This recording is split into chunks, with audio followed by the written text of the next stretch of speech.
Salut les petits lapins, j'espère que vous allez bien. Aujourd'hui, je vais répondre à une question qui m'a été posée dans les commentaires YouTube.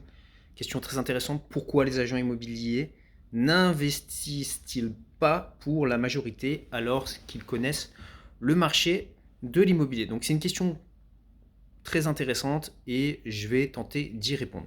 Donc moi, j'ai déjà postulé pour devenir agent immobilier il y a quelques années.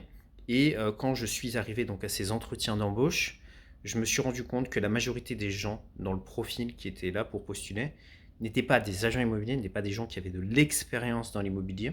C'était des commerciaux. Donc c'était des gens qui bossaient auparavant chez Darty, chez Saint-Maclou, chez Leroy Merlin, qui vendaient des fenêtres. Et en gros, le pitch pour attirer ces commerciaux, c'était de leur dire, bah voilà, aujourd'hui tu vends des fenêtres. Combien tu te fais une fenêtre? Si tu vends des fenêtres, peut-être que tu vas facturer 5 000 euros, peut-être que tu vas facturer 10 000 euros. Tu touches une commission là-dessus. Admettons que tu touches 5% sur 10 000 euros de vente, tu vas gagner 500 euros. Maintenant, si tu vends de l'immobilier et que tu touches une commission sur un bien qui vaut 100 000 ou 200 000, ça va être beaucoup plus intéressant pour toi. Donc, plutôt que de vendre des fenêtres, plutôt que de vendre de la peinture, plutôt que de vendre des bagnoles, vendre l'immobilier. Ça, c'était le speech de recrutement. Donc, comment est-ce que ça fonctionne dans une agence immobilière? Dans une agence immobilière, vous avez une personne qui va mettre son bien euh, en, en vente. Et le but en fait du commercial, c'est de faire rentrer des mandats dans l'agence immobilière. Donc, c'est quand typiquement quand vous avez un bien à vendre, vous mettez une petite annonce sur le bon coin, vous mettez agence s'abstenir et dans la seconde, vous avez des dizaines de coups de fil d'agences immobilières qui vous disent voilà, j'ai un client qui est intéressé par votre bien, il faudrait passer à l'agence, etc. pour signer un mandat exclusif. Donc le but des agents immobiliers, c'est de vous faire signer un mandat exclusif. La personne qui va faire signer ce mandat exclusif va toucher une commission. Donc pour vous faire simple, on va schématiser, mettons que vous vendez votre bien et vous donniez, vous, en tant que propriétaire, 10 000 euros de commission à l'agence. La personne qui fait rentrer le mandat va toucher 25%, donc elle va toucher 2 500 euros.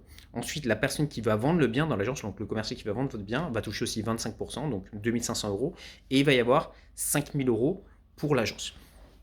Donc la plupart des gens que vous considérés comme des agents immobiliers, bien souvent, ce ne sont pas des agents immobiliers, ce sont des commerciaux qui bossent pour l'agence. Donc, ils sont trop occupés, si vous voulez, toute la journée à aller démarcher. Donc, les techniques, c'est tous les matins, ils arrivent à l'agence immobilière, ils vont sur le bon coin, ils regardent la liste des nouvelles annonces qui sont parues et ils font du phoning, c'est-à-dire qu'ils vont aller démarcher des gens. Bonjour, voilà, j'ai vu que vous aviez un bien à vendre, etc. On serait intéressé. J'ai déjà des clients pour vous. Et là, la personne va dire ouais, non, mais je suis pas intéressé par une agence, etc. Oui, mais moi j'ai des gens qui seraient très intéressés par votre bien, etc. Ensuite, ils essaient donc de rencontrer ce propriétaire et ils lui expliquent que voilà, ils peuvent mettre le bien dans l'agence, mais il voudrait un mandat exclusif. C'est-à-dire que même si, par exemple, le propriétaire vend le bien par lui-même, vous devez quand même payer la com à l'agence, même si vous avez vendu le bien par vous-même. Et comment est-ce qu'il justifie ça généralement? Il justifie ça en disant, voilà, si vous signez avec nous un mandat exclusif, on va vraiment vous mettre en avant et on va vous faire passer en priorité. C'est-à-dire que vous allez avoir accès à notre réseau, on va mettre votre bien sur Se Loger en avant sur notre site internet, il va y avoir des encarts, on va vous afficher aussi dans la vitrine de l'agence et vous passerez en priorité si vous signez un mandat exclusif. Si vous ne signez pas ce mandat, bah voilà, on ne vous fera pas passer en priorité. Donc voilà un petit peu comment ils accrochent les gens. Maintenant, pour comprendre la mentalité de la plupart de ces personnes, bah, c'est de faire une commission. Ils sont en mode commerciaux, rat race. Donc ce sont des gens qui ne sont pas spécialisés dans l'immobilier, ils ont un produit à vendre, il faut qu'ils le refausent parce que ils vont pas commencer à faire les difficiles. Si par exemple il y a quelqu'un qui vend sa résidence principale, ben, l'agent immobilier il faut qu'il la vende cette résidence principale. Est-ce que cette résidence principale est forcément intéressante pour un investisseur? Si c'est une maison, une villa, est-ce qu'on va tirer du cash flow? Non, c'est un bien qui n'a pas de renta, c'est pas un bien en tout cas qui va générer 10% de renta. Donc bien souvent, les agents immobiliers ont des biens en catalogue qui ne sont pas intéressants, comme 95% des biens immobiliers qui sont sur le marché. Moi, ça m'est arrivé très souvent de dire à des agents immobiliers, voilà, je cherche un bien, telle caractéristique, etc. Et à chaque fois que le gars voulait montrer des biens immobiliers, c'était des passifs. Et il me disait, mais c'est pas possible, vous pourrez jamais trouver des rentabilités à plus de 10%. Et moi, je lui disais, mais attends, mon coco, des biens à plus de 10%, j'en ai déjà acheté plein dans ma vie. Donc ne me dis pas que c'est pas possible. C'est juste que tu n'as rien actuellement à me proposer, en catalogue. Donc, comprendre cette mentalité-là que souvent, vous avez affaire à un commercial et c'est pas un spécialiste de l'immobilier. C'était quelqu'un qui vendait peut-être des fenêtres auparavant. Maintenant, attention, tous les agents immobiliers ne sont pas comme ça, évidemment. D'accord? Vous avez les patrons d'agences immobilières où vous avez quelques petits malins qui, eux, achètent les biens immobiliers. Donc typiquement, quand on est patron d'agence immobilière, qu'est-ce qu'on fait? On voit tous les biens passer, on est en contact avec les notaires, on a plein de contacts, ok? Donc quand on voit un bien intéressant, qu'est-ce qu'on fait? On l'achète, on le retape un petit peu et on le revend. Souvent, ils ont en parallèle une activité de marchand de biens. Et les biens qu'ils vont vous proposer, vous, à la vente, ce ne sont pas forcément les meilleures affaires. Ou les meilleurs biens, généralement, ils vont les proposer d'abord à leur réseau, d'abord à des gars qui savent sérieux. Par exemple, moi, des fois, j'ai des agents immobiliers qui me contactent en privé pour me proposer tel ou tel deal. Pourquoi? Parce qu'ils savent que je suis déjà investisseur, que j'ai les fonds, que j'achète des biens immobiliers sans conditions suspensives d'obtention de prêt, donc ils vont me contacter directement. Mais ce n'est pas la majorité. La majorité des gens avec qui vous êtes en contact, souvent, sont même pas des salariés, ce sont des auto-entrepreneurs, donc des vendeurs qui ont des situations précaires. Ce qu'il faut bien comprendre, c'est que la personne que vous avez au téléphone qui vous fait visiter les biens n'est pas salariée. Elle a un statut généralement d'auto-entreprise, ou je crois que ça s'appelle maintenant micro-entreprise. Donc ça, les banques n'aiment pas financer. Donc souvent, ce sont des gens qui ne peuvent pas eux-mêmes obtenir des financements. Ce ne sont pas forcément des gens qui ont une éducation financière.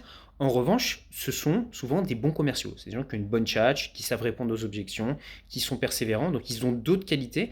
Mais avoir la qualité d'être un bon commercial ne veut pas forcément dire avoir la qualité d'être un bon investisseur. Ce sont des compétences qui sont différentes. Alors maintenant, est-ce que c'est possible de combiner les deux?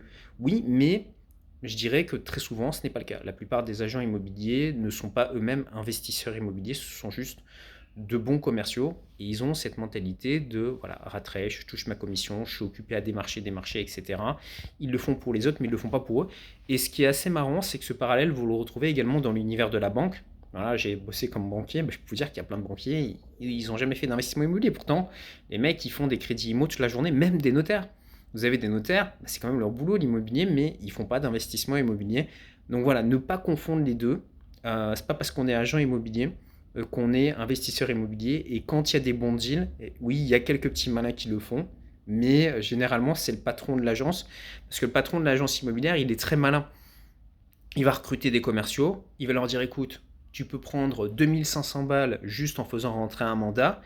Et donc, en fait, il fait bosser les mecs pour lui. Et lui, à la fin, si le bien est rentré dans son agence et qu'il vend, il va toucher 5 000 € de com en faisant bosser les autres. Donc, sur une com à 10 000 balles, le propriétaire de l'agence immobilière, il prend 5 000. Donc, pour lui, c'est extrêmement intéressant. Donc, voilà, j'espère avoir répondu à cette question. Pourquoi est-ce que les agents immobiliers ne sont-ils pas blindés d'immobilier? Maintenant, j'espère que vous avez des éléments de réponse. En tout cas, si vous avez vous-même été agent immobilier ou si vous connaissez des agents immobiliers, vous avez une expérience par rapport à ça, ça m'intéresse d'avoir dans les commentaires de cette vidéo votre avis. Dites-moi vos expériences, ce que vous en pensez. Peut-être que j'ai dit des bêtises dans cette vidéo, donc dites-le moi dans les commentaires. Et pour ceux d'entre vous qui veulent en savoir plus sur comment on fait pour devenir investisseur immobilier, ce que j'ai fait, c'est que j'ai mis à votre disposition 1 heure de formation offerte. Donc pour y accéder, c'est très simple. Vous retrouverez un petit carré juste en bas à droite de cette vidéo. Vous cliquez dessus, vous entrez votre adresse email et vous allez recevoir une série de vidéos qui vous montrent comment faire pour investir dans l'immobilier étape par étape. Donc trouver une bonne affaire, obtenir le financement, payer moins d'impôts, trouver des locataires intéressants, etc. Ou vous avez un lien juste en dessous dans la description. Moi je vous dis à tout de suite de l'autre côté. Prenez soin de vous. Ciao, ciao.